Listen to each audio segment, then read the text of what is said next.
Assalamualaikum warahmatullahi wabarakatuh.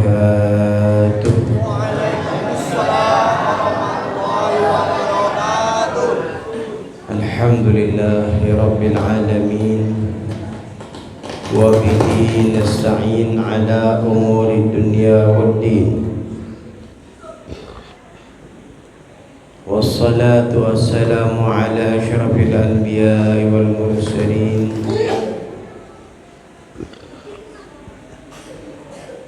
Sayyidina Muhammadin wa ala alihi wa sahbihi ajma'in. Rabbi shrah li sadri wa yassir li amri wa halul 'uqdatam min lisani yafqahu qawli. Amma ba'du. Para hadirin dan hadirat, khususnya para guru, para asatidzah, imam kita juga Ustaz Firdaus, kemudian para orang tua yang ada, para sepuh, mudah-mudahan semua dipanjangkan umur, sehat afiat dalam taat kepada Allah Subhanahu wa taala. Amin ya rabbal alamin. Haji Rakib juga orang tua kita, mudah-mudahan panjang umur semuanya. Hadirin dan hadirat, keberadaan kita di tempat ini adalah satu bukti dari nikmat Allah Subhanahu wa taala yang diberikan kepada kita.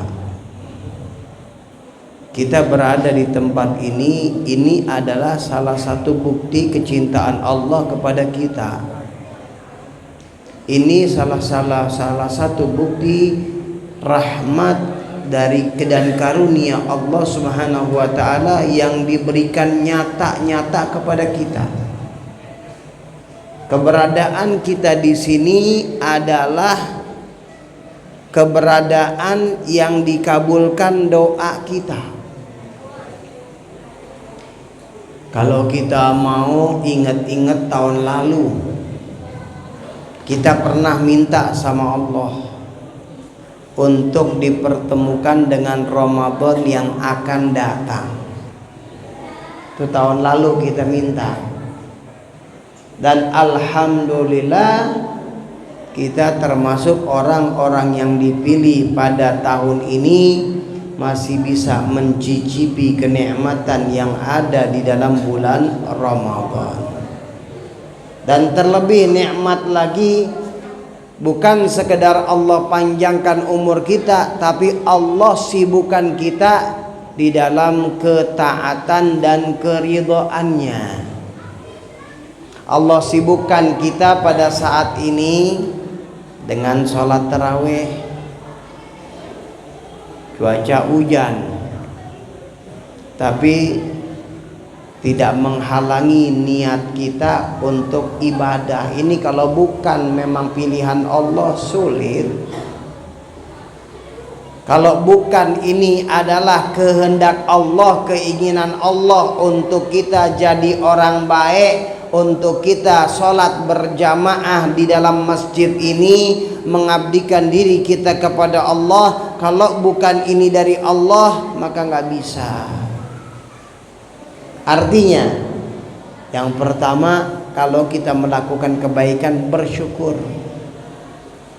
Bersyukur kepada Allah, ya Rabbi, alhamdulillah Engkau masih pilih hamba untuk hamba bisa mendekatkan diri kepadamu, ya Rabbi. Karena kan banyak juga yang tahun lalu sama kita sekarang udah nggak ada. Ada gak? Ada. Dan itu kehidupan. Itu kehidupan. Makanya dari sekarang kita niatkan, ya Rabb, panjangkan umur kami, dan sepanjang umur yang Engkau berikan kepada kami niatkan untuk melakukan taat, kami niatkan untuk selalu melakukan puasa Ramadan, ibadah bulan Ramadan, dan ibadah-ibadah lainnya. Kenapa kita niatkan begitu? Karena seorang mukmin itu kalau dia kebenaran ada halangan, tapi sebenarnya dia niat kalau dia sehat, kalau tidak ada halangan dia akan lakukan kebaikan itu, maka pahala tetap ditulis oleh Allah walaupun dia sedang berhalangan, walaupun ada kendala, ada permasalahan, entah itu sakit misalnya dan lain-lainnya. Makanya disinilah kita diajarkan niat. Makanya nanti ketika Allah Subhanahu wa ta'ala memerintahkan orang-orang untuk masuk surga yang baik-baik, Allah Subhanahu wa ta'ala perintahkan, masuklah kalian surga dengan rahmatku, dan berbagilah kalian dengan tingkatan-tingkatan surga sesuai dengan amal-amal kalian, dan kekallah kalian di surga dengan niat-niat kalian. Dengan niat tuh jadi kekal. Kenapa? Karena ketika kita sepanjang umur kita niatin mau taat, sepanjang umur kita niatin ketemu Ramadan mau melakukan ibadah, mau melakukan puasa. Jadi dengan niat itu Allah Subhanahu wa ta'ala jadikan manusia-manusia kekal di dalam surga. Mudah-mudahan Allah pilih kita min ahlil jannah. Setelah dipanjangkan umur, sehat afiat, beribadah dalam taat kepada Allah, beri manfaat kepada umat Nabi Muhammad sallallahu alaihi wasallam, sehingga bisa menggembirakan Nabi Muhammad sallallahu alaihi wasallam. Hadirin dan hadirat, ini 17 Ramadan,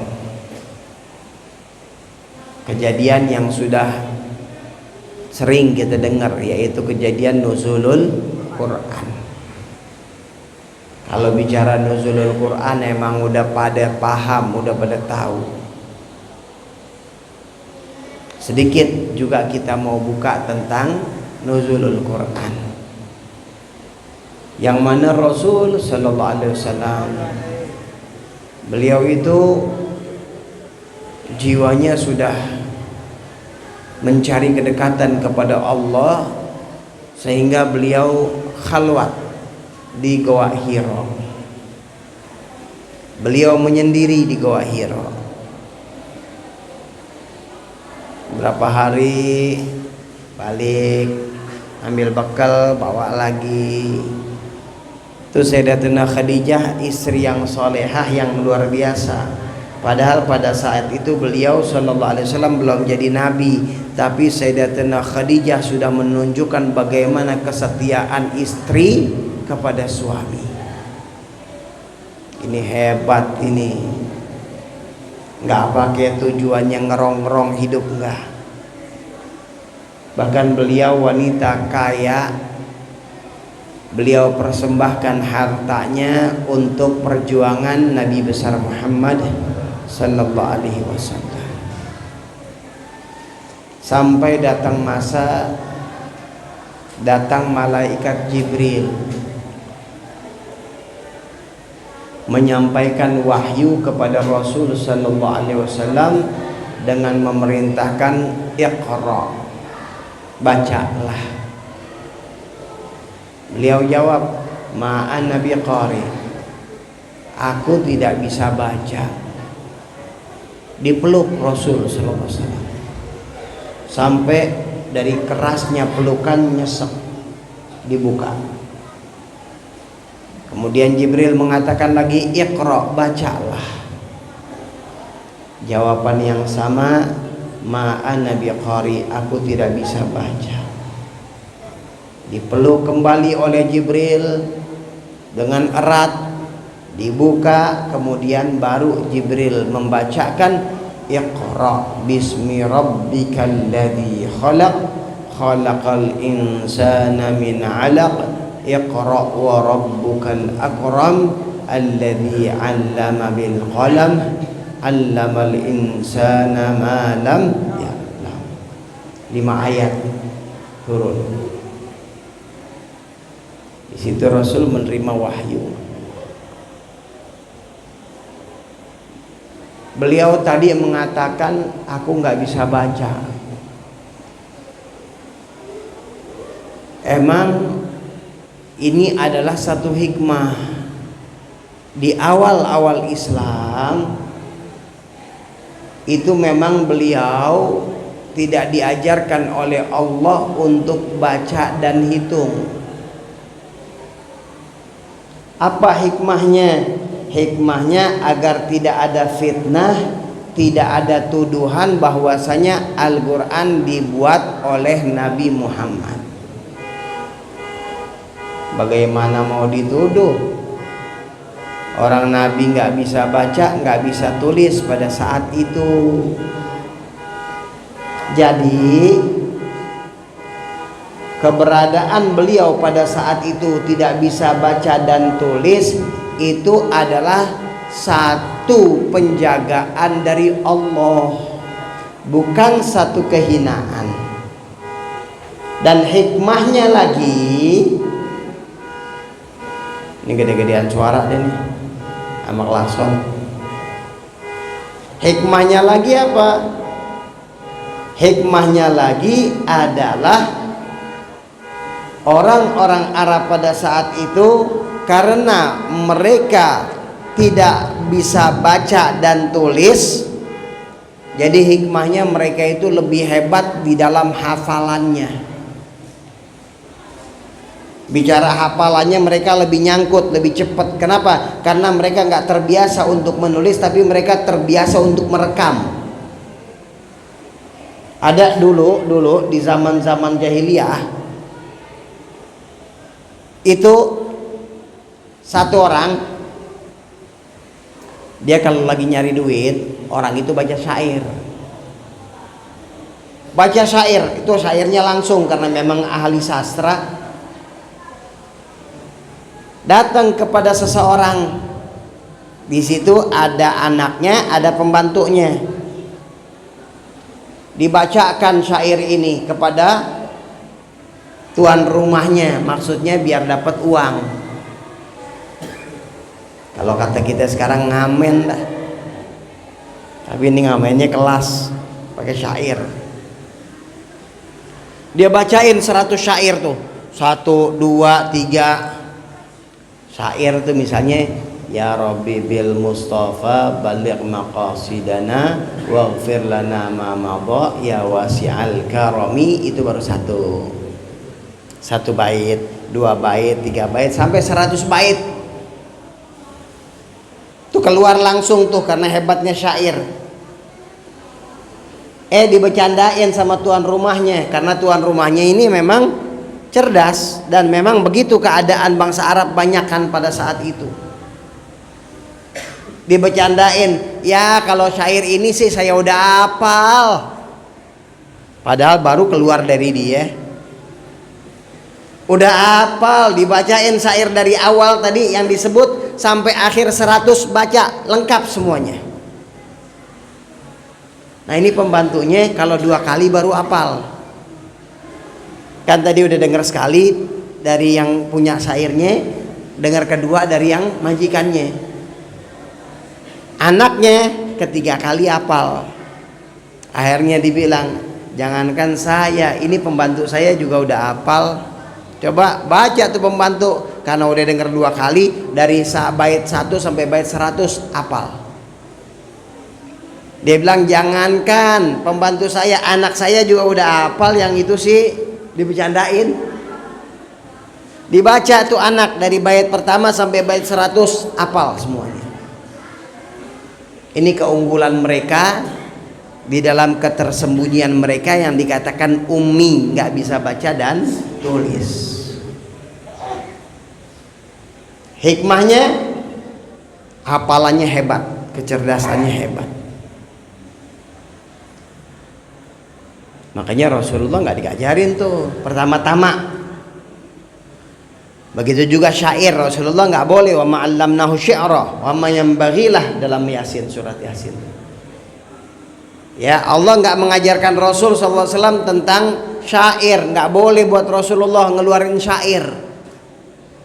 Kenapa? Jangan ada fitnah tuduhan tentang Al-Quran. Jaga kemurnian Al-Quran. Makanya subhanallah, walaupun setelah itu Rasulullah udah, orang-orang imannya udah bagus, sudah kuat, apa semuanya, Rasulullah diajarkan oleh Allah baca tulis sebentar, nggak repot kayak kita. Beliau jenius, udah paham sebentar.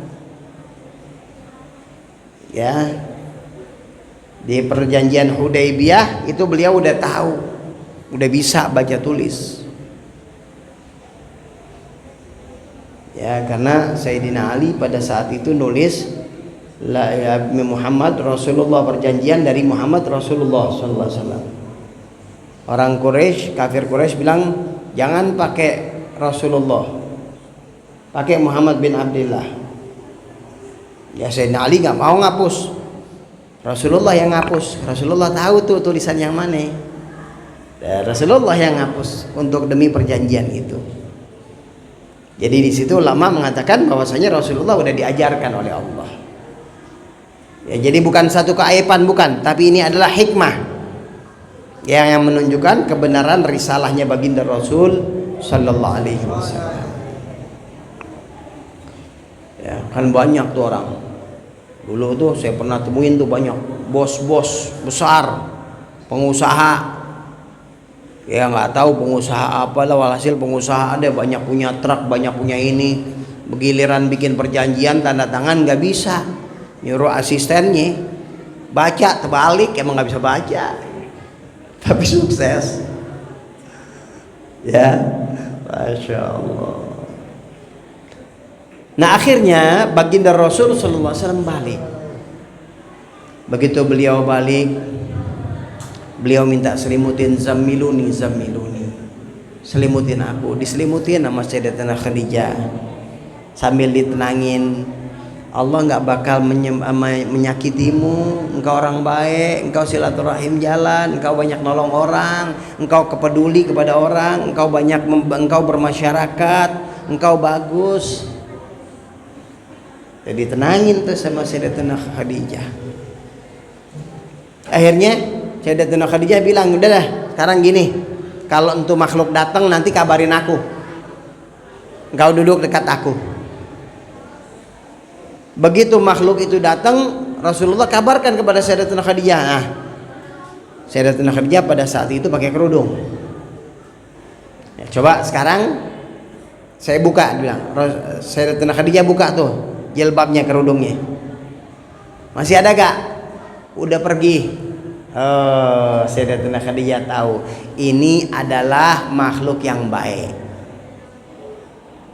Ini makhluk yang baik, ini bukan makhluk orang sembarangan, bukan makhluk sembarangan. Dari mana Sayyidatina Khadijah tahu? Sayyidatina Khadijah punya misanan, ya, punya sepupunya ini namanya Waraqah bin Nawfal. Dia masuk agama Nasrani, Kristen. Dia dapat tuh dari kitab pada saat itu petunjuk-petunjuk. Sayyidatina Khadijah banyak ya informasi dari beliau. Akhirnya dibawa oleh Sayyidatina Khadijah langsung ke bawah ke Waraqah bin Nawfal. Udah tua Waraqah bin Nawfal, misanannya ini. Ditanyain nih keadaan begini gini. Dijawab oleh Waraqah bin Nawfal, itu si Namus bahasanya. Itu adalah makhluk rahasia, makhluk gaib yang datang juga kepada Nabi Musa alaihissalam, mengisyaratkan engkau adalah nabi. Maka kalau seandainya saya masih muda, saya kuat, saya akan menjadi pendukung dan penolongmu di saat engkau akan disakiti oleh umatmu. Rasulullah kaget, lah emang saya bakal disakitin sama umatku? Maka Waraqah bin Nawfal mengatakan tidak ada seorang nabi yang diutus oleh Allah kecuali akan disakiti oleh umatnya. Tuh udah dikasih tahu tuh. Tapi sayang pada saat itu nggak lama lagi Waraqah bin Nawfal meninggal sudah. Jadi udah tahu. Makanya Sayyidatuna Khadijah, wanita yang pertama beriman kepada Allah, bahkan pertama-tama orang yang beriman kepada Allah dari Rasul SAW adalah Sayyidatuna Khadijah. Langsung, Masya Allah, terus berjalan itu semua. Terus tuh setelah itu baru beliau ya melanjutkan perjuangan dakwahnya beliau dari sebab tadi turun ayat yang pertama yaitu Iqra bismi rabbikal ladzi khalaq. Baik hadirin, cuman saya sedikit ingin ngingetin juga ada satu kejadian besar juga di dalam 17 bulan Ramadan, lagi puasa-puasa lagi, yaitu kejadian perang Badar.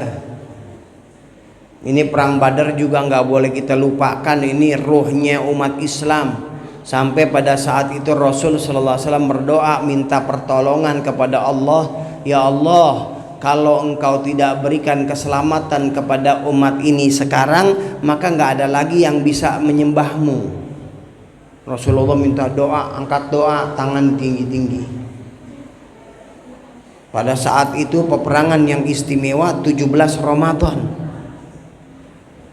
Sahabat 313, musuhnya 1000. Ini perjuangan istimewa, makanya jangan lupa kita kenang ini juga. Ya karena ini termasuk peperangan yang menjadi satu bukti, satu terobosan berkembangnya Islam. Berkembangnya agama Islam ini dari perang ini.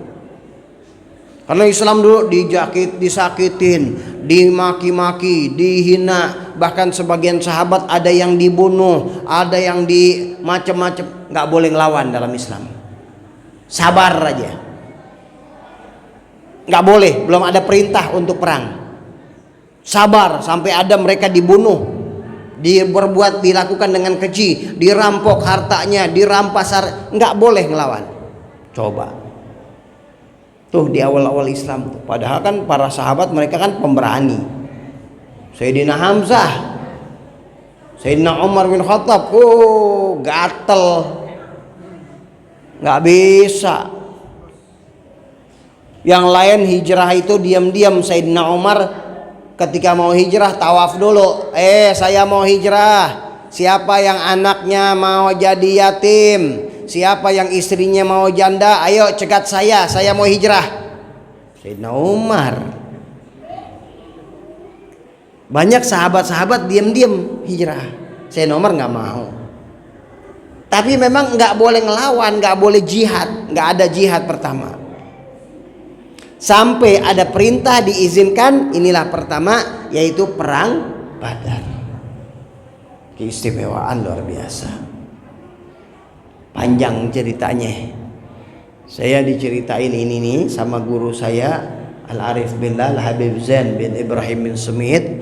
Itu dari awal Ramadan, setiap rohah asar tuh pengajian asar, terus sebulan nggak berhenti itu masih belum selesai ceritanya.